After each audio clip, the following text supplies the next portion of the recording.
ನಮಸ್ಕಾರ ಪ್ರೀತಿಯ ವಿದ್ಯಾರ್ಥಿಗಳೇ, ನಾವು ಕಳೆದ ತರಗತಿಯಲ್ಲಿ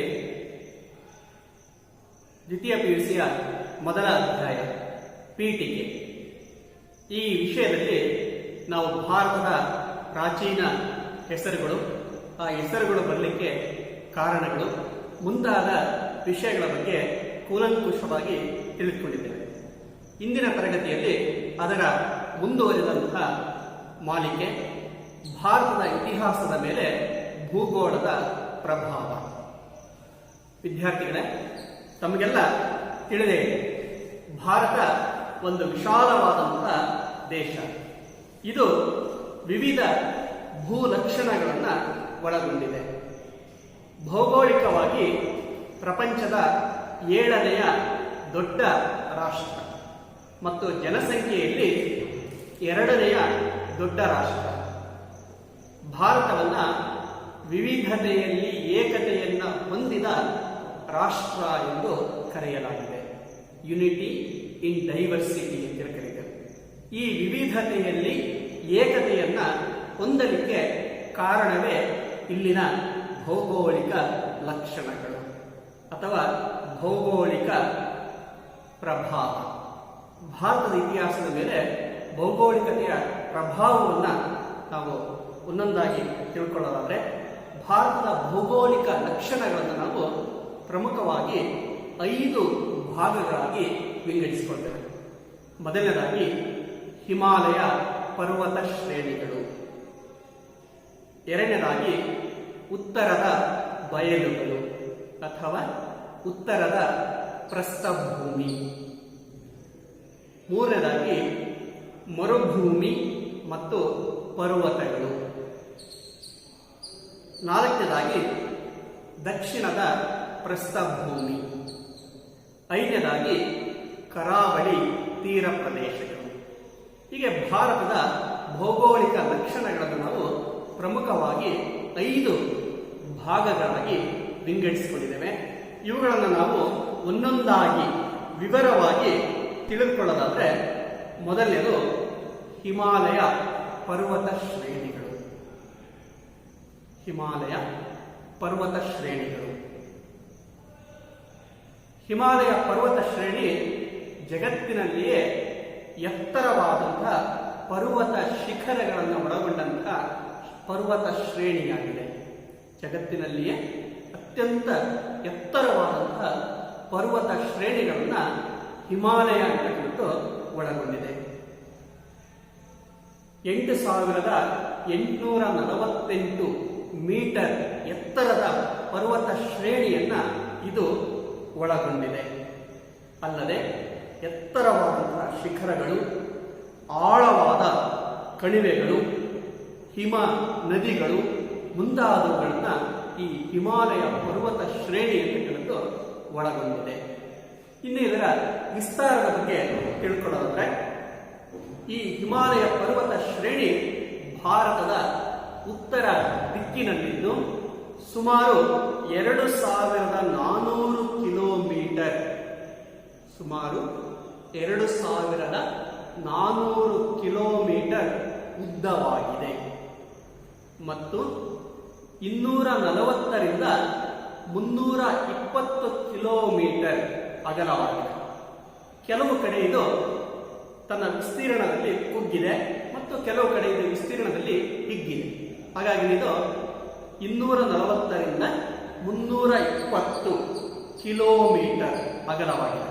2,400 ಕಿಲೋಮೀಟರ್ ಉದ್ದ, 240ರಿಂದ 320 ಕಿಲೋಮೀಟರ್ ಅಗಲವನ್ನು ಇದು ಒಳಗೊಂಡಿದೆ. ಇನ್ನು ಹಿಮಾಲಯ ಪರ್ವತ ಶ್ರೇಣಿ ಭಾರತದ ಮೇಲೆ ಬೀರಿರುವ, ಭಾರತದ ಇತಿಹಾಸದ ಮೇಲೆ ಅದು ಬೀರಿರುವ ಪ್ರಭಾವವನ್ನು ನಾವು ಅವಲೋಕನವನ್ನು ಮಾಡೋದಾದರೆ, ಮೊದಲನೇದಾಗಿ ಹಿಮಾಲಯ ಪರ್ವತವು ಭಾರತದ ನೈಸರ್ಗಿಕ ಅಥವಾ ಪ್ರಾಕೃತಿಕ ತಡೆಗೋಡೆಯಾಗಿದೆ. ಪ್ರಾಚೀನ ಕಾಲದಿಂದಲೂ ಭಾರತಕ್ಕೆ ನೈಸರ್ಗಿಕ ತಡೆಗೋಡೆಯಾಗಿ ಪ್ರಾಕೃತಿಕ ರಕ್ಷಣಾ ಗೋಡೆಯ ರೀತಿಯಲ್ಲಿ ಹಿಮಾಲಯ ಪರ್ವತ ಶ್ರೇಣಿ ತನ್ನ ಕಾರ್ಯವನ್ನ ನಿರ್ವಹಿಸುತ್ತಾ ಬಂದಿದೆ. ವಿದೇಶಿ ಆಕ್ರಮಣಕಾರರಿಂದ ಭಾರತಕ್ಕೆ ರಕ್ಷಣೆಯನ್ನ ಮತ್ತು ಭದ್ರತೆಯನ್ನ ಇದು ಒದಗಿಸಿದೆ. ಆಕ್ರಮಣಕಾರರ ದಾಳಿಗಳನ್ನು ತಡೆಯುವುದರ ಮೂಲಕ ಭಾರತಕ್ಕೆ ರಕ್ಷಣೆ ಮತ್ತು ಸುಭದ್ರತೆಯನ್ನ ಇದು ಸದಾಕಾಲ ಒದಗಿಸುತ್ತಾ ಬಂದಿದೆ. ಏಷ್ಯಾದ ಉಳಿದ ರಾಷ್ಟ್ರಗಳಿಂದ ಭಾರತವನ್ನ ಪ್ರತ್ಯೇಕಿಸಿದೆ. ಇದು ರಕ್ಷಣೆಯನ್ನ ನೀಡುವುದರ ಜೊತೆಗೆ ಸುಭದ್ರತೆಯನ್ನ ಒದಗಿಸುವುದರ ಜೊತೆಗೆ ಏಷ್ಯಾದ ಉಳಿದ ರಾಷ್ಟ್ರಗಳಿಂದ ಭಾರತವನ್ನ ಪ್ರತ್ಯೇಕಿಸುವ ಕಾರ್ಯವನ್ನು ಸಹ ಇದು ಮಾಡಿದೆ. ಹೀಗೆ ಭಾರತ ಒಂದು ಏಷ್ಯಾದ ರಾಷ್ಟ್ರಗಳಿಗಿಂತಲೂ ಭಿನ್ನವಾದಂತಹ ರಾಷ್ಟ್ರವಾಗಲಿಕ್ಕೆ, ಪ್ರತ್ಯೇಕವಾಗಿ ಗುರುತಿಸಿಕೊಳ್ಳಲಿಕ್ಕೆ ಈ ಹಿಮಾಲಯ ಪರ್ವತ ಶ್ರೇಣಿಯು ಕಾರಣವಾಗಿದೆ. ಅಷ್ಟೇ ಅಲ್ಲದೆ ನೈಸರ್ಗಿಕ ರಕ್ಷಣಾ ಗೋಡೆಯಾಗಿ ಭಾರತೀಯರಿಗೆ, ಭಾರತಕ್ಕೆ ರಕ್ಷಣೆ ಮತ್ತು ಭದ್ರತೆಯನ್ನ ಇದು ಒದಗಿಸ್ತಾ ಬಂದಿದೆ. ಇನ್ನು ಎರಡನೆಯ ಪ್ರಭಾವ ಅಂತ ಹೇಳಿದ್ರೆ ಸೈಬೀರಿಯಾದ ಕಡೆಯಿಂದ ಬೀಸತಕ್ಕಂತಹ ಶೀತ ಮಾರುತಗಳನ್ನು ತಡೆದು ಭಾರತದಲ್ಲಿ ಬೆಚ್ಚನೆಯ ಹವಾಗುಣ ಅಥವಾ ಉತ್ತಮ ಹವಾಗುಣ, ಮಾನವ ಯೋಗ್ಯವಾದಂತಹ ವಾತಾವರಣ ರೂಪುಗೊಳ್ಳಲಿಕ್ಕೆ ಕಾರಣವಾಗಿದೆ. ಹೀಗೆ ಸೈಬೀರಿಯಾದ ಕಡೆಯಿಂದ ಬೀಸತಕ್ಕಂತಹ ಶೀತ ಮಾರುತಗಳನ್ನು ತಡೆಯುವುದರ ಮೂಲಕ ಭಾರತದಲ್ಲಿ ವಾಸಯೋಗ್ಯವಾದಂತಹ ಹವಾಗುಣವನ್ನ, ವಾತಾವರಣವನ್ನ ಹಿಮಾಲಯ ಪರ್ವತ ಶ್ರೇಣಿ ಅಂತಕ್ಕಂಥದ್ದು ರೂಪಿಸಿದೆ. ಹಾಗಾಗಿಯೇ ಭಾರತದಲ್ಲಿ ಉತ್ತಮ ಜನಜೀವನ ರೂಪುಗೊಳ್ಳಲಿಕ್ಕೆ ಇದು ಕಾರಣವಾಗಿದೆ. ಇಲ್ಲ ಅಂದಿದ್ರೆ ಭಾರತ ಹಿಮಚ್ಛಾದಿತವಾಗಿರ್ತಾ ಇತ್ತು, ಎಲ್ಲ ಕಡೆ ಮಂಜಿನಿಂದ ಕೂಡಿರ್ತಾ ಇತ್ತು, ಇಲ್ಲಿ ಜನಜೀವನದ ಬೆಳವಣಿಗೆ ಅಂತಕ್ಕಂಥದ್ದು ಕಷ್ಟವಾಗ್ತಾ ಇತ್ತು. ಹೀಗೆ ಸೈಬೀರಿಯಾದ ಕಡೆಯಿಂದ ಬೀಸತಕ್ಕಂಥ ಶೀತ ಮಾರುತಗಳನ್ನು ತಡೆದು ಉತ್ತಮ ಹವಾಗುಣ ನಿರ್ಮಾಣ ಆಗಲಿಕ್ಕೆ, ವಾಸಯೋಗ್ಯವಾದಂತಹ ವಾತಾವರಣ ನಿರ್ಮಾಣ ಆಗಲಿಕ್ಕೆ ಈ ಹಿಮಾಲಯ ಪರ್ವತ ಶ್ರೇಣಿ ಅಂತಕ್ಕಂಥದ್ದು ಕಾರಣವಾಗಿದೆ. ಇನ್ನು ಮೂರನೆಯ ಅಂಶವನ್ನು ತಿಳ್ಕೊಳ್ಳೋದಾದ್ರೆ ಮಳೆಯ ಮಾರುತಗಳನ್ನು ತಡೆದು ಅಧಿಕ ಮಳೆಯನ್ನು ಸುರಿಸುತ್ತದೆ. ಈ ಹಿಮಾಲಯ ಪರ್ವತ ಶ್ರೇಣಿಗಳು ಸಮುದ್ರ ಮಟ್ಟಕ್ಕಿಂತ 8,848 ಮೀಟರ್ ಎತ್ತರವಾದಂತಹ ಪರ್ವತ ಶ್ರೇಣಿ ಇದೆ ಅಂತ ಹೇಳಿದ್ರೆ, ಹೀಗೆ ಸಮುದ್ರ ಮಟ್ಟಕ್ಕಿಂತ ಎತ್ತರದಲ್ಲಿದ್ದು ಮಾರುತಗಳನ್ನು ತಡೆದು ಅಧಿಕ ಮಳೆ ಸುರಿಸಲಿಕ್ಕೆ ಇದು ಕಾರಣವಾಗಿದೆ. ಹಾಗಾಗಿಯೇ ಹಲವಾರು ನದಿಗಳ ಉಗಮ ಸ್ಥಾನವಾಗಿದೆ. ಹಿಮಾಲಯ ಪರ್ವತ ಶ್ರೇಣಿಯು ಹಲವಾರು ನದಿಗಳ ಉಗಮ ಸ್ಥಾನವಾಗಿದೆ.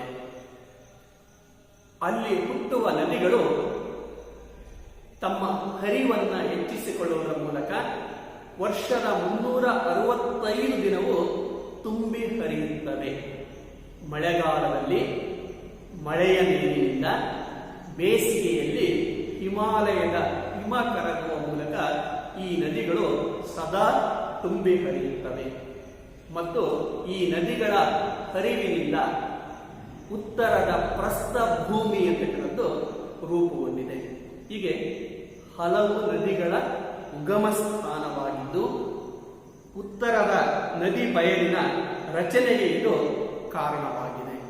ಅಷ್ಟೇ ಅಲ್ಲದೆ ಜಲ ವಿದ್ಯುತ್ ಉತ್ಪಾದನೆಗೂ ಸಹಕಾರಿಯಾಗಿದೆ.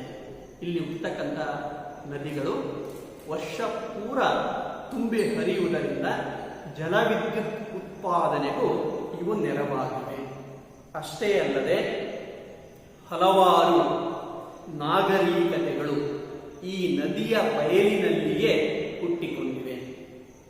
ಉದಾಹರಣೆಗೆ ಭಾರತದ ಮೊದಲ ನಾಗರಿಕತೆ ಸಿಂಧೂ ಬಯಲಿನ ನಾಗರಿಕತೆ ಅಥವಾ ಹರಪ್ಪ ನಾಗರಿಕತೆ ಸಿಂಧೂ ನದಿಯ ಬಯಲಿನಲ್ಲಿ ಉಗಮವಾಯಿತು. ಅದರ ನಂತರ ವೇದಗಳ ಕಾಲದ ನಾಗರಿಕತೆ. ವೇದಗಳ ಕಾಲದ ನಾಗರಿಕತೆಯ ನಂತರ ಭಾರತದಲ್ಲಿ ಹಲವಾರು ಸಾಮ್ರಾಜ್ಯಗಳು ಉಗಮವಾದವು. ಹೀಗೆ ನಾಗರಿಕತೆಗಳು ಉಗಮವಾಗಲು ಸಾಮ್ರಾಜ್ಯಗಳು ಏಳಿಗೆಯನ್ನು ಹೊಂದಲು ಈ ನದಿ ಬಯಲುಗಳೇ ಕಾರಣವಾಗಿವೆ. ಅಂಥ ಎಲ್ಲ ನದಿಗಳ ಉಗಮ ಸ್ಥಾನ ಯಾವುದು ಅಂತಂದರೆ ಹಿಮಾಲಯ ಪರ್ವತ ಶ್ರೇಣಿ. ಅಷ್ಟೇ ಅಲ್ಲದೆ ಭಾರತದ ಆರ್ಥಿಕ ಸಮೃದ್ಧಿಗೆ ಕಾರಣವಾಗಿದೆ. ಈ ನದಿಗಳು ವರ್ಷ ಪೂರ್ತಿ ತುಂಬಿ ಹರಿಯುವುದರಿಂದ ಫಲವತ್ತಾದಂಥ ಭೂಮಿಯನ್ನ ರಚನೆಯನ್ನ ಮಾಡಿರೋದ್ರಿಂದಾಗಿ ಭಾರತದ ಕೃಷಿ ಚಟುವಟಿಕೆಗಳು ಗರಿಗೆದರಿವೆ. ವ್ಯಾಪಾರ ವಾಣಿಜ್ಯಕ್ಕೆ ಸಹಕಾರಿಯಾಗಿದೆ. ಹಾಗಾಗಿನೇ ಭಾರತದ ಆರ್ಥಿಕತೆಯನ್ನ ರೂಪಿಸುವಲ್ಲಿಯೂ ಈ ಹಿಮಾಲಯ ಪರ್ವತ ಶ್ರೇಣಿಗಳು ಪ್ರಮುಖವಾದಂತಹ ಪಾತ್ರವನ್ನ ವಹಿಸ್ತಾ ಬಂದಿವೆ. ಹೀಗೆ ಹಿಮಾಲಯ ಪರ್ವತ ಅಂತಕ್ಕಂಥದ್ದು ಮಳೆಯ ಮಾರುತಗಳನ್ನು ತಡೆದು ಅಧಿಕ ಮಳೆಯನ್ನು ಸುರಿಸುವುದರ ಮೂಲಕ ಹಲವಾರು ನದಿಗಳ ಉಗಮಕ್ಕೆ ಕಾರಣವಾಗಿದೆ. ಆ ನದಿಗಳು ರೂಪಿಸಿರುವ ಪ್ರಸ್ಥಭೂಮಿ, ಫಲವತ್ತಾದಂಥ ಭೂಮಿ ಅಂತಕ್ಕಂಥದ್ದೇನಿದೆ, ಇದು ಹಲವಾರು ನಾಗರಿಕತೆಗಳ ಉದಯಕ್ಕೂ ಹಲವಾರು ಸಾಮ್ರಾಜ್ಯಗಳ ಏಳಿಗೆಗೂ ಭಾರತದ ಆರ್ಥಿಕತೆ ರೂಪುಗೊಳ್ಳಲು ಜಲ ವಿದ್ಯುತ್ ಉತ್ಪಾದನೆಯನ್ನು ಮಾಡಲು ಸಹ ಸಹಕಾರಿಯಾಗಿರ್ತಕ್ಕಂಥದ್ದನ್ನು ನಾವು ಗಮನಿಸ್ತೇವೆ, ಕಾಣುತ್ತೇವೆ. ಹಾಗಾಗಿನೇ ಹಿಮಾಲಯ ಪರ್ವತ ಶ್ರೇಣಿ ಅಂತಕ್ಕಂಥದ್ದು ಭಾರತದ ಇತಿಹಾಸದ ಮೇಲೆ ತನ್ನದೇ ಆದಂತಹ ವಿಶಿಷ್ಟವಾದಂತಹ ಪ್ರಭಾವ ಅಂತಕ್ಕಂಥದ್ದನ್ನು ಬೀರಿದೆ. ಇನ್ನು ಮೂರನೇದಾಗಿ ದಟ್ಟ ಕಾಡುಗಳು ಮತ್ತು ನೆಡುತೋಟದ ಬೆಳವಣಿಗೆಗೆ ಸೂಕ್ತವಾಗಿದೆ. ಹಿಮಾಲಯ ಪರ್ವತ ಶ್ರೇಣಿ ಅಂತಕ್ಕಂಥದ್ದು ದಟ್ಟವಾದಂತಹ ಕಾಡುಗಳನ್ನು ಒಳಗೊಂಡಿದೆ ಮತ್ತು ನೆಡುತೋಟದ ಬೆಳವಣಿಗೆಗೆ ಸೂಕ್ತವಾಗಿದೆ. ಉದಾಹರಣೆಗೆ ಹೇಳೋದಾದ್ರೆ ಅಸ್ಸಾಮಿನ ಚಹಾದ ತೋಟಗಳು, ಅಸ್ಸಾಮಿನ ಚಹಾ ತೋಟಗಳು, ಟೀ ಪ್ಲಾಂಟೇಶನ್ಸ್ ಅಂತೇಳಿ ಕರೀತಾರೆ. ಆ ಟೀ ಪ್ಲಾಂಟೇಶನ್ಗಳು ರೂಪುಗೊಳ್ಳಲಿಕ್ಕೆ ಹಿಮಾಲಯ ಪರ್ವತ ಶ್ರೇಣಿಯೇ ಕಾರಣವಾಗಿದೆ. ಹೀಗೆ ದಟ್ಟವಾದಂತಹ ಕಾಡುಗಳು ಮತ್ತು ನೆಡುತೋಟದ ಬೆಳವಣಿಗೆಗೆ ಈ ಹಿಮಾಲಯ ಪರ್ವತ ಶ್ರೇಣಿ ಅಂತಕ್ಕಂಥದ್ದು ಸೂಕ್ತವಾಗಿದೆ ಮತ್ತು ಸೂಕ್ತವಾದಂತಹ ವಾತಾವರಣ ಅನ್ನೋದನ್ನು ಕಲ್ಪಿಸಿದೆ. ನಾಲ್ಕನೇದು ಅಪಾರವಾದ ಖನಿಜ ಸಂಪತ್ತನ್ನು ಒಳಗೊಂಡಿದೆ. ಯಾವುದೇ ರಾಷ್ಟ್ರ ಅಭಿವೃದ್ಧಿಯನ್ನು ಸಾಧಿಸಬೇಕು ಅಂತ ಹೇಳಿದ್ರೆ ಕೃಷಿ ಮತ್ತು ಕೈಗಾರಿಕೆಗಳು ಬೆಳವಣಿಗೆಯನ್ನು ಹೊಂದಬೇಕು. ಅದರ ಮೂಲಕ ವ್ಯಾಪಾರ ವಾಣಿಜ್ಯದ ಪ್ರಗತಿ ಅಂತಕ್ಕಂಥದ್ದು ಉಂಟಾಗುತ್ತೆ. ಅಂತಹ ಕೈಗಾರಿಕೆಗಳ ಬೆಳವಣಿಗೆಗೆ ಖನಿಜ ಸಂಪನ್ಮೂಲಗಳು ಅಂತಕ್ಕಂಥದ್ದು ಬೇಕು. ಅಂತಹ ಖನಿಜ ಸಂಪನ್ಮೂಲಗಳ ಗಣಿಯಾಗಿದೆ. ಅಪಾರವಾದಂತಹ ಖನಿಜ ಸಂಪನ್ಮೂಲಗಳನ್ನು ಈ ಪರ್ವತ ಶ್ರೇಣಿ ಅಂತಕ್ಕಂಥದ್ದು ಒಳಗೊಂಡಿದೆ. ಹಾಗಾಗಿಯೇ ಆ ಖನಿಜ ಸಂಪತ್ತನ್ನು ಬಳಸಿಕೊಳ್ಳುವುದರ ಮೂಲಕ ಭಾರತ ತನ್ನ ಆರ್ಥಿಕ ಪ್ರಗತಿ ಅಂತಕ್ಕಂಥದ್ದನ್ನು ಸಾಧಿಸ್ತಾ ಇದೆ.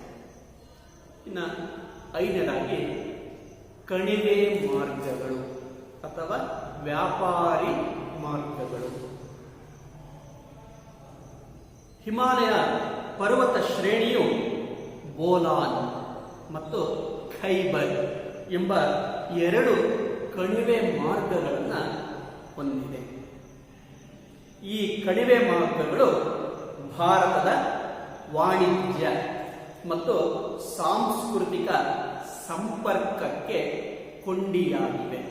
ಪ್ರಾಚೀನ ಕಾಲದ ವಾಣಿಜ್ಯ ಮತ್ತು ಸಾಂಸ್ಕೃತಿಕ ಕೊಂಡಿಯಾಗಿ ಈ ಕಣಿವೆ ಮಾರ್ಗಗಳು ಕಾರ್ಯವನ್ನು ನಿರ್ವಹಿಸಿವೆ.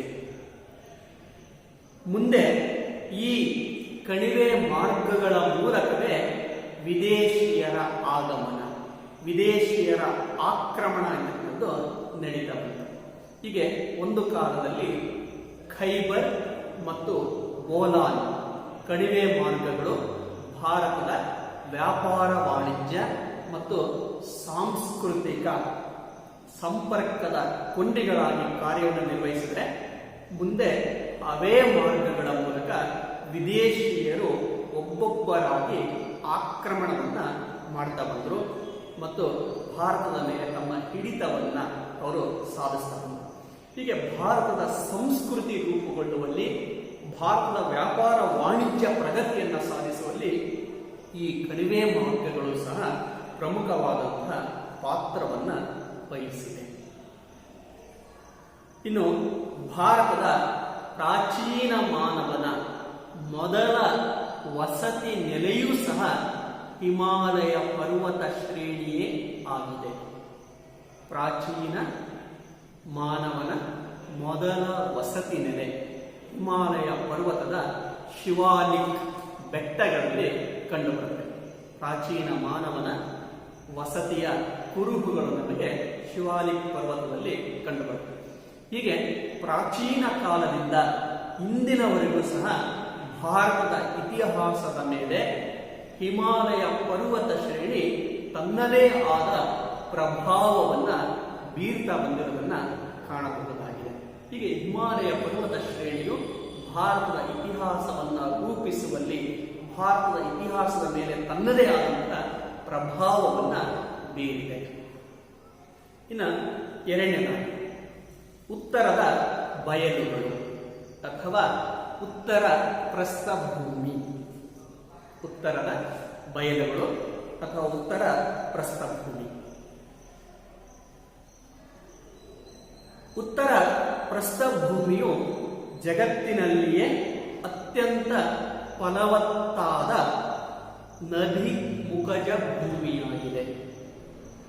ಉತ್ತರ ಪ್ರಸ್ಥಭೂಮಿಯು ಜಗತ್ತಿನಲ್ಲಿಯೇ ಅತ್ಯಂತ ಫಲವತ್ತಾದಂತಹ ನದಿ ಮುಖಜ ಭೂಮಿಯಾಗಿದೆ. ಇಲ್ಲಿ ವರ್ಷ ಪೂರ್ತಿ ತುಂಬಿ ಹರಿತಕ್ಕಂಥ ನದಿಗಳು ಭಾರತವನ್ನು ಮತ್ತಷ್ಟು ಸಮೃದ್ಧವಾಗಿಸಿವೆ.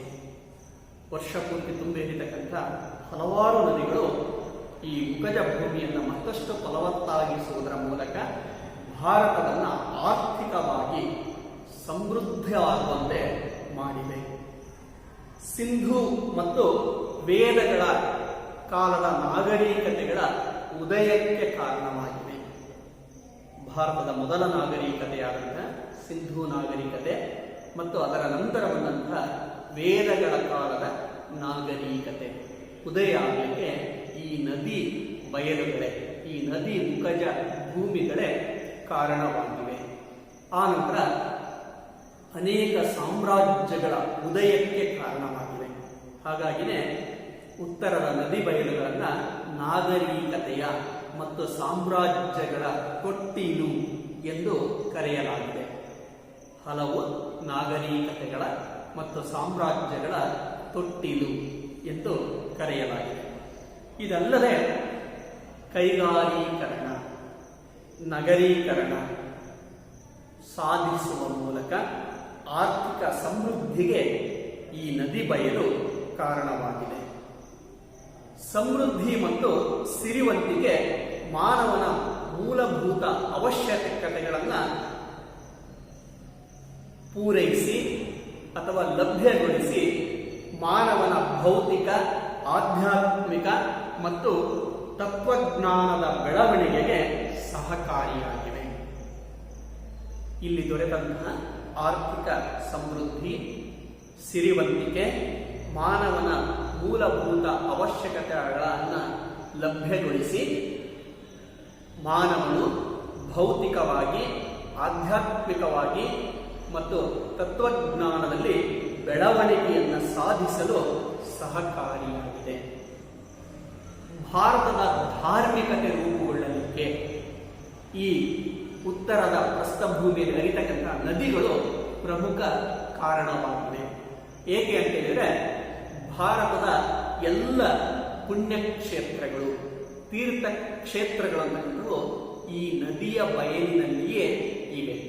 ಭಾರತದ ಪವಿತ್ರ ಧಾರ್ಮಿಕ ಕ್ಷೇತ್ರಗಳಾದಂಥ ಕೇದಾರನಾಥ, ಬದರಿನಾಥ ಮುಂತಾದಂಥ ಅನೇಕ ಕ್ಷೇತ್ರಗಳು ಈ ನದಿಯ ದಂಡೆಯಲ್ಲಿಯೇ ಬೆಳೆದು ಬಂದಿರತಕ್ಕಂಥದ್ದನ್ನು ನಾವು ಕಾಣ್ತೇವೆ. ಹಾಗಾಗಿಯೇ ಭಾರತದ ಧಾರ್ಮಿಕತೆ ರೂಪುಗೊಳ್ಳುವಲ್ಲಿ, ಭಾರತೀಯ ತತ್ವಜ್ಞಾನ ರೂಪುಗೊಳ್ಳುವಲ್ಲಿ, ಭಾರತೀಯರ ಆಧ್ಯಾತ್ಮಿಕತೆ ರೂಪುಗೊಳ್ಳುವಲ್ಲಿ ಈ ನದಿ ಬಯಲುಗಳು ಪ್ರಮುಖವಾದಂತಹ ಪಾತ್ರವನ್ನು ವಹಿಸಿವೆ. ಹೀಗೆ ಭಾರತದ ಆರ್ಥಿಕ, ಧಾರ್ಮಿಕ, ತತ್ವಜ್ಞಾನದ ಬೆಳವಣಿಗೆಗೆ ಈ ಉತ್ತರದ ಪ್ರಸ್ಥಭೂಮಿ ಅನ್ನತಕ್ಕಂಥ ಪ್ರಮುಖ ಪಾತ್ರವನ್ನು ವಹಿಸಿರ್ತಕ್ಕಂಥದ್ದನ್ನು ನಾವು ಕಾಣ್ತೇವೆ. ಹಲವು ನಾಗರಿಕತೆಗಳು ಮತ್ತು ಸಾಮ್ರಾಜ್ಯಗಳ ಉದಯಕ್ಕೂ ಸಹ ಇದು ಕಾರಣವಾಗಿದೆ. ಹಾಗಾಗಿ ಉತ್ತರದ ಬಯಲುಗಳನ್ನು ನಾವು ಭಾರತದ ನಾಗರಿಕತೆಯ ಮತ್ತು ಸಾಮ್ರಾಜ್ಯಗಳ ತೊಟ್ಟಿಲು ಅಂತೇಳಿ ಕರೆದ್ರೆ ತಪ್ಪಾಗಲಾರದು. ಇನ್ನು ಮೂರನೇದಾಗಿ ಮರುಭೂಮಿ ಮತ್ತು ಪರ್ವತಗಳು. ಮರುಭೂಮಿ ಮತ್ತು ಪರ್ವತಗಳು ಭಾರತದ ಪಶ್ಚಿಮ ಭಾಗದಲ್ಲಿರ್ತಕ್ಕಂಥ ಮರುಭೂಮಿ, ಥಾರ್ ಮರುಭೂಮಿ ಅಂತ ಹೇಳೋದನ್ನ ನಾವು ಕರೀತೇವೆ. ಅತ್ಯಂತ ವಿಶಾಲವಾದಂತಹ ಮರುಭೂಮಿ ಪ್ರದೇಶ. ಹಾಗೆಯೇ ಭಾರತದ ಪೂರ್ವ ಮತ್ತು ಪಶ್ಚಿಮಕ್ಕೆ ಬಂದರೆ ಪೂರ್ವ ಮತ್ತು ಪಶ್ಚಿಮ ಘಟ್ಟಗಳನ್ನು ನಾವು ಕಾಣ್ತೇವೆ. ಹಾಗೆಯೇ ದಕ್ಷಿಣದ ಭಾರತದ ಮಧ್ಯಭಾಗದಲ್ಲಿರ್ತಕ್ಕಂಥ ವಿಂಧ್ಯ ಮತ್ತು ಸಾತ್ಪುರ ಪರ್ವತ ಶ್ರೇಣಿಗಳು. ಈ ಮರುಭೂಮಿ ಮತ್ತು ಈ ಪರ್ವತ ಶ್ರೇಣಿಗಳು ಏನಿವೆ, ಇಲ್ಲಿ ವಾಸಿಸುವ ಜನರನ್ನ ಕಠಿಣ ಪರಿಶ್ರಮಿಗಳನ್ನಾಗಿಸಿವೆ. ಇಲ್ಲಿ ವಾಸಿಸ್ತಕ್ಕಂಥ ಜನರನ್ನ ಕಠಿಣ ಪರಿಶ್ರಮಿಗಳು, ಕಷ್ಟ ಸಹಿಷ್ಣುಗಳನ್ನಾಗಿಸಿವೆ. ಹಾಗಾಗಿನೇ ಇಲ್ಲಿನ ಜನರು ಯುದ್ಧ ಪ್ರಿಯರಾದರು. ಇಲ್ಲಿನ ಜನ ಕಷ್ಟ ಸಹಿಷ್ಣುಗಳಾಗಿ ಯುದ್ಧ ಪ್ರಿಯರಾಗಿ ಪರಿವರ್ತನೆ ಅನ್ನೋದನ್ನ ಹೊಂದಿದರು. ಉದಾಹರಣೆಗೆ ಹೇಳಿದ್ರೆ ಭಾರತದ ಇತಿಹಾಸದಲ್ಲಿ ರಜಪೂತರು, ಅವರ ಇತಿಹಾಸವನ್ನು ನಾವು ಅಧ್ಯಯನವನ್ನು ಮಾಡ್ತೇವೆ. ಅವರ ಶೌರ್ಯ, ಸಾಹಸ, ಅವರ ಹೋರಾಟ ಅಂತಕ್ಕಂಥದ್ದು ನಮಗೆ ಇತಿಹಾಸದಿಂದ ತಿಳಿದು ಬರುತ್ತೆ. ಅವರು ಅಂತಹ ಹೋರಾಟಗಳನ್ನು ನಡೆಸಲಿಕ್ಕೆ ಕಾರಣವಾಗಿದ್ದೇ ಅವರು ವಾಸಿಸ್ತಾ ಇದ್ದಂತಹ ಆ ಭೌಗೋಳಿಕ ಪರಿಸರ, ಆ ಮರುಭೂಮಿಯ ವಾತಾವರಣ ಮತ್ತು ಅಲ್ಲಿನ ಕಾಡುಗಳೇ ಅವರನ್ನು ಯುದ್ಧ ಪ್ರಿಯರನ್ನಾಗಿ ಪರಿವರ್ತಿಸಿ ಅನೇಕ ಯುದ್ಧಗಳ ನಡೆಯಲಿಕ್ಕೆ, ಶೌರ್ಯ ಮತ್ತು ಸಾಹಸಗಳನ್ನು ಅವರು ಮಾಡಲಿಕ್ಕೆ ಕಾರಣವಾಗಿದೆ. ಇನ್ನು ವಿಂಧ್ಯ ಮತ್ತು ಸಾತ್ಪುರ ಪರ್ವತಗಳು ಉತ್ತರ ಮತ್ತು ದಕ್ಷಿಣದ ಭಾರತವನ್ನು ಪ್ರತ್ಯೇಕಿಸುತ್ತವೆ. ಉತ್ತರ ಮತ್ತು ದಕ್ಷಿಣ ಭಾರತವನ್ನು ಪ್ರತ್ಯೇಕಿಸತಕ್ಕಂಥ ಕೆಲಸವನ್ನ ಈ ವಿಂಧ್ಯ ಮತ್ತು ಸಾತ್ಪುರ ಪರ್ವತ ಶ್ರೇಣಿಗಳು ಮಾಡಿವೆ. ಈ ಪರ್ವತಗಳಿಂದಾಗಿನೇ ಉತ್ತರ ಮತ್ತು ದಕ್ಷಿಣದ ಸಂಪರ್ಕ ಅನ್ನೋದು ನಮಗೆ ಅಷ್ಟಾಗಿ ಕಂಡುಬರುತ್ತದೆ. ಪ್ರಾಚೀನ ಕಾಲದಲ್ಲಿ ಉತ್ತರ ಮತ್ತು ದಕ್ಷಿಣ ಭಾರತವನ್ನು ಪ್ರತ್ಯೇಕಿಸತಕ್ಕಂಥ ಕೆಲಸವನ್ನ ಈ ಪರ್ವತ ಶ್ರೇಣಿಗಳು ಅಂತಂದು ಮಾಡಿವೆ. ಹಾಗೆಯೇ ಉತ್ತರದ ಸಂಸ್ಕೃತಿಗೂ ಮತ್ತು ದಕ್ಷಿಣದ ಸಂಸ್ಕೃತಿಗೂ ಸಾಕಷ್ಟು ಭಿನ್ನತೆಯನ್ನ, ಸಾಕಷ್ಟು ವ್ಯತ್ಯಾಸಗಳನ್ನ ನಾವು ಗುರುತಿಸ್ತೇವೆ. ಇಂಥ ವೈವಿಧ್ಯಮಯವಾದಂತಹ ಸಂಸ್ಕೃತಿ ಭಾರತದಲ್ಲಿ ರೂಪುಗೊಳ್ಳಲಿಕ್ಕೆ ಈ ವಿಂಧ್ಯ ಮತ್ತು ಸಾತ್ಪುರ ಪರ್ವತ ಶ್ರೇಣಿಗಳು ಕಾರಣವಾಗಿರ್ತಕ್ಕಂಥದ್ದನ್ನ ನಾವು ಗುರುತಿಸಬಹುದು. ಹೀಗೆ ಮರುಭೂಮಿ ಮತ್ತು ಈ ಪರ್ವತ ಶ್ರೇಣಿಗಳಿವೆ, ಇವು ಇಲ್ಲಿನ ಜನರನ್ನ ಯುದ್ಧ ಪ್ರಿಯರನ್ನಾಗಿ ಪರಿವರ್ತಿಸಿದ್ದಷ್ಟೇ ಅಲ್ಲದೆ ವಿಭಿನ್ನವಾದಂತಹ ಸಂಸ್ಕೃತಿ ಭಾರತದಲ್ಲಿ ರೂಪುಗೊಳ್ಳಲಿಕ್ಕೆ ಇವು ಕಾರಣವಾಗಿವೆ.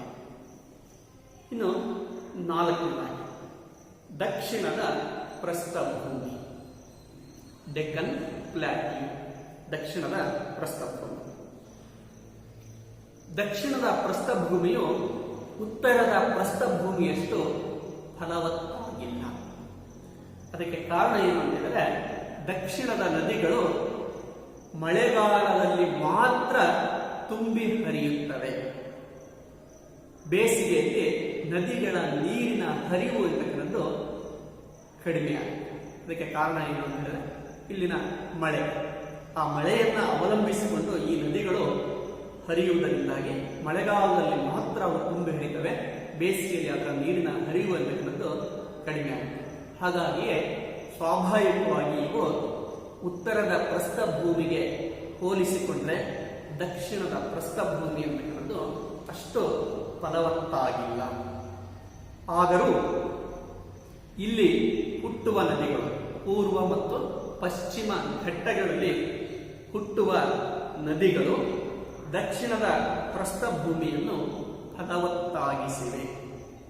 ಇದರ ಜೊತೆಗೆ ವಿಂಧ್ಯ ಮತ್ತು ಸಾತ್ಪುರ ಪರ್ವತ ಶ್ರೇಣಿಗಳು ವಿಭಿನ್ನ ಸಾಂಸ್ಕೃತಿಕ ಪ್ರಭೇದಗಳಿಗೆ ಕಾರಣವಾಗಿದೆ.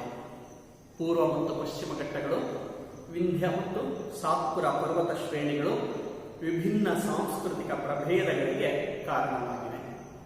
ಇನ್ನು ದಕ್ಷಿಣದ ಪ್ರಸ್ಥಭೂಮಿ ಭಾರತದ ಇತಿಹಾಸದ ಮೇಲೆ ಬೀರಿರುವ ಪ್ರಭಾವವನ್ನು ನಾವು ನೋಡೋದಾದ್ರೆ, ಪೂರ್ವ ಮತ್ತು ಪಶ್ಚಿಮ ಘಟ್ಟಗಳಲ್ಲಿ ಕಂಡುಬರತಕ್ಕಂತಹ ದಟ್ಟವಾದ ಕಾಡುಗಳು, ಪೂರ್ವ ಮತ್ತು ಪಶ್ಚಿಮ ಘಟ್ಟಗಳಲ್ಲಿ ಕಂಡುಬರತಕ್ಕಂತಹ ದಟ್ಟವಾದಂತಹ ಕಾಡುಗಳು ಜೀವ ವೈವಿಧ್ಯಗಳಿಗೆ ಕಾರಣವಾಗಿದೆ. ಹಲವಾರು ಜೀವ ವೈವಿಧ್ಯಗಳಿಗೆ ಈ ಪರ್ವತ ಶ್ರೇಣಿಗಳು ಕಾರಣವಾಗಿವೆ. ಹಾಗೆಯೇ ಕೃಷಿಗೆ ಪೂರಕವಾದಂತಹ ವಾತಾವರಣವನ್ನು ಈ ನದಿಯ ಬಯಲಿನಲ್ಲಿ ಕಾಣಬಹುದು. ಹಾಗಾಗಿ ಕೃಷಿಯಲ್ಲಿ ಸಾಕಷ್ಟು ಅಭಿವೃದ್ಧಿ ಅಂತಕ್ಕಂಥದ್ದು ಉಂಟಾಗಿ ವ್ಯಾಪಾರ ವಾಣಿಜ್ಯದ ಬೆಳವಣಿಗೆ ಅಂತಕ್ಕಂಥದ್ದು ಉಂಟಾಗಲಿಕ್ಕೆ ಈ ನದಿ ಮುಖಜ ಭೂಮಿಗಳು ಕಾರಣವಾಗಿವೆ. ಹಾಗೆಯೇ ಪ್ರಸಿದ್ಧ ಗಿರಿಧಾಮಗಳಿವೆ. ಈ ಪ್ರಸ್ಥಭೂಮಿಯಲ್ಲಿ ಪ್ರಸಿದ್ಧ ಗಿರಿಧಾಮಗಳನ್ನು ನಾವು ಕಾಣಬಹುದು. ಉದಾಹರಣೆಗೆ ಊಟಿ, ಕೊಡೈಕೆನಾಲ್, ಕೆಮ್ಮಣ್ಣಗುಂಡಿ ಮುಂತಾದವು. ಇಂತಹ ಅನೇಕ ಪ್ರಸಿದ್ಧ ಗಿರಿಧಾಮಗಳಿಗೆ ಈ ದಕ್ಷಿಣದ ಪ್ರಸ್ಥಭೂಮಿ ಅಂತಕ್ಕಂಥದ್ದು ಕಾರಣವಾಗಿದೆ. ಅದರ ಜೊತೆಗೆ ಭಾರತೀಯ ಕಲೆ ಮತ್ತು ವಾಸ್ತುಶಿಲ್ಪದ ಬೆಳವಣಿಗೆಗೆ ಈ ಮುಖಜ ಭೂಮಿ ಸಾಕ್ಷಿಯಾಗಿದೆ. ಭಾರತದ ಕಲೆ ಮತ್ತು ವಾಸ್ತುಶಿಲ್ಪದ ಬೆಳವಣಿಗೆಯು ಮೇಲೆಯೂ ಸಹ ಈ ಮುಖಜ ಭೂಮಿ ಅಂತಕ್ಕಂಥದ್ದು ತನ್ನದೇ ಆದಂತಹ ಪ್ರಭಾವ ಅಂತಕ್ಕಂಥದನ್ನ ಬೀರಿದೆ. ಹೀಗೆ ಉತ್ತರಕ್ಕೆ ಹೋಲಿಸಿಕೊಂಡ್ರೆ ದಕ್ಷಿಣದ ಸಂಸ್ಕೃತಿ ವಿಭಿನ್ನವಾಗಿ ರೂಪುಗೊಂಡಿದೆ. ಅದಕ್ಕೆ ಕಾರಣ ಅಂತ ಹೇಳಿದ್ರೆ ಈ ದಕ್ಷಿಣದ ಪ್ರಸ್ಥಭೂಮಿ ಮತ್ತು ಇಲ್ಲಿರ್ತಕ್ಕಂಥ ಪರ್ವತ ಶ್ರೇಣಿಗಳು ಅಂತ ಹೇಳಿ ಹೇಳಬಹುದಾಗಿದೆ. ಇನ್ನು 5ನೇದಾಗಿ ಕರಾವಳಿ ತೀರಗಳು, ಕರಾವಳಿ ಪ್ರದೇಶ. ಪೂರ್ವ ಮತ್ತು ಪಶ್ಚಿಮ ಕರಾವಳಿ ಎಂದು ವಿಂಗಡಿಸಲಾಗಿದೆ. ಕರಾವಳಿ ತೀರ ಪ್ರದೇಶವನ್ನು ಪೂರ್ವ ಕರಾವಳಿ ಮತ್ತು ಪಶ್ಚಿಮ ಕರಾವಳಿ ಪ್ರದೇಶ ಎಂದು ವಿಂಗಡಿಸಲಾಗಿದೆ. ಇನ್ನು ಇದರ ಪ್ರಭಾವವನ್ನು ನೋಡೋದಾದ್ರೆ, ಪ್ರಾಚೀನ ಕಾಲದಿಂದಲೂ ಈ ಕರಾವಳಿ ಪ್ರದೇಶಗಳು ಸಾರಿಗೆ ಸಂಪರ್ಕ ಮತ್ತು ವಾಣಿಜ್ಯದ ಬೆಳವಣಿಗೆಗೆ, ಭಾರತದ ಸಾಂಸ್ಕೃತಿಕ ಸಂಬಂಧಗಳ ಬೆಳವಣಿಗೆಗೆ ಸಾಕ್ಷಿಯಾಗಿದೆ. ಸಮುದ್ರ ಮಾರ್ಗಗಳು ವಿದೇಶಿ ರಾಷ್ಟ್ರಗಳ ಜೊತೆಗೆ ಮತ್ತು ಅನ್ಯ ನಾಗರಿಕತೆಗಳ ಜನರೊಂದಿಗೆ ಸಂಬಂಧವನ್ನು ಬೆಳೆಸಲಿಕ್ಕೆ, ವ್ಯಾಪಾರ ವಾಣಿಜ್ಯವನ್ನು ನಡೆಸಲಿಕ್ಕೆ ಮತ್ತು ಸಂಸ್ಕೃತಿಯ ವಿನಿಮಯವನ್ನು ಮಾಡಿಕೊಳ್ಳಲಿಕ್ಕೆ ಇದು ಕಾರಣವಾಗಿದೆ. ಅಷ್ಟೇ ಅಲ್ಲದೆ ನೈಸರ್ಗಿಕ ಬಂದರುಗಳನ್ನು ಒಳಗೊಂಡಿದೆ. ಈ ಪೂರ್ವ ಮತ್ತು ಪಶ್ಚಿಮ ಕರಾವಳಿಯಲ್ಲಿ ಅನೇಕ ನೈಸರ್ಗಿಕ ಬಂದರುಗಳನ್ನು ನಾವು ಕಾಣ್ತೇವೆ. ಇವುಗಳಿಂದಾಗಿ ಭಾರತ ವ್ಯಾಪಾರ ವಾಣಿಜ್ಯದಲ್ಲಿ ಸಾಕಷ್ಟು ಪ್ರಗತಿ ಅಂತಕ್ಕಂಥದ್ದನ್ನು ಸಾಧಿಸಿದೆ. ಇನ್ನು ಸಾಗರೋದ್ಯಮ, ಮೀನುಗಾರಿಕೆ, ಉಪ್ಪು ತಯಾರಿಕೆ ಮುಂತಾದವುಗಳ ಮೂಲಕ ಸಾಗರೋದ್ಯಮದ ಬೆಳವಣಿಗೆಗೆ ಇದು ಕಾರಣವಾಗಿದೆ. ಜೊತೆಗೆ ಇಲ್ಲಿರ್ತಕ್ಕಂತಹ ಸುಂದರವಾದಂತಹ ಕಡಲ ಕಿನಾರೆಗಳು, ಇಲ್ಲಿ ಕಂಡುಬರ್ತಕ್ಕಂತಹ ಸುಂದರವಾದಂತಹ ಕಡಲ ಕಿನಾರೆಗಳು ಪ್ರವಾಸೋದ್ಯಮದ ಬೆಳವಣಿಗೆಗೆ ಸಹಕಾರಿಯಾಗಿವೆ. ಹೀಗೆ ಕರಾವಳಿ ತೀರಗಳು ಭಾರತದ ಆರ್ಥಿಕ ಪ್ರಗತಿಯಲ್ಲಿ ಪ್ರಮುಖವಾದಂತಹ ಪಾತ್ರವನ್ನು ನಿರ್ವಹಿಸಿಕೊಂಡು ಬಂದಿರತಕ್ಕಂಥದ್ದನ್ನು ನಾವು ಕಾಣ್ತೇವೆ. ವಿದೇಶಿ ರಾಷ್ಟ್ರಗಳ ಜೊತೆಗೆ ಸಂಸ್ಕೃತಿಯ ವಿನಿಮಯವನ್ನು ಮಾಡಿಕೊಳ್ಳಲಿಕ್ಕೆ ಈ ಕಡಲ ತೀರಗಳು ಸಹಾಯ ಅನ್ನೋದನ್ನು ಮಾಡಿವೆ. ಅದರ ಜೊತೆಗೆ ಮಾನವನ ಸರ್ವಾಂಗೀಣ ಅಭಿವೃದ್ಧಿಗೆ ಭಾರತದ ಭೌಗೋಳಿಕ ಅಂಶಗಳು ಅಂತಕ್ಕಂಥವು ಪ್ರಮುಖ ಪಾತ್ರವನ್ನು ವಹಿಸಿವೆ. ಇಂತಹ ಕಡಲ ಕಿನಾರೆಗಳ ಮೂಲಕವೇ ಮುಂದೆ ಪಾಶ್ಚಿಮಾತ್ಯರ ದಾಳಿ ಎಂದು ಆಯಿತು. ಭಾರತ ವಿದೇಶಿಯರ ಆಡಳಿತಕ್ಕೆ ಒಳಪಡಬೇಕಾಗಿ ಬಂತು. ಹೀಗೆ ಕಡಲ ಕಿನಾರೆಗಳು ಸಹ ಭಾರತದ ಇತಿಹಾಸವನ್ನು ರೂಪಿಸುವಲ್ಲಿ ತನ್ನದೇ ಆದಂತಹ ಪ್ರಭಾವ ಎಂಬುದನ್ನು ಬೀರಿವೆ. ಒಟ್ಟಿನಲ್ಲಿ ಭಾರತದ ಭೌಗೋಳಿಕ ಅಂಶಗಳು ಭಾರತದ ಇತಿಹಾಸದ ಮೇಲೆ ಬೀರಿರತಕ್ಕಂಥ ಪ್ರಭಾವವನ್ನು ನಾವು 3 ಪ್ರಮುಖ ಅಂಶಗಳಲ್ಲಿ ಗುರುತಿಸಬಹುದು. ಅವುಗಳನ್ನು ಒಂದೊಂದಾಗಿ ತಿಳ್ಕೊಳ್ಳೋದಾದರೆ, ಮೊದಲನೇದಾಗಿ ವೈವಿಧ್ಯಮಯವಾದ ಜನಾಂಗ. ಭಾರತದಲ್ಲಿ ವೈವಿಧ್ಯಮಯವಾದಂತಹ ಜನಾಂಗ ರೂಪುಗೊಳ್ಳಲಿಕ್ಕೆ ಈ ಭೌಗೋಳಿಕ ಅಂಶಗಳು ಕಾರಣವಾಗಿವೆ. ಆಲ್ಫೈನ್ಸ್, ಆಸ್ಟ್ರಲಾಯ್ಡ್ಸ್, ದ್ರಾವಿಡಿಯನ್ಸ್ ಮುಂತಾದಂತಹ ಅನೇಕ ಜನಾಂಗೀಯ ಪ್ರಭೇದಗಳು ಅಂತಕ್ಕಂಥವು ಭಾರತದಲ್ಲಿ ರೂಪುಗೊಳ್ಳಲಿಕ್ಕೆ ಭಾರತದ ಭೌಗೋಳಿಕ ಅಂಶಗಳು ಕಾರಣವಾಗಿವೆ. ಇನ್ನು ಎರಡನೇ, ವೈವಿಧ್ಯಮಯವಾದಂತಹ ಭಾಷೆ.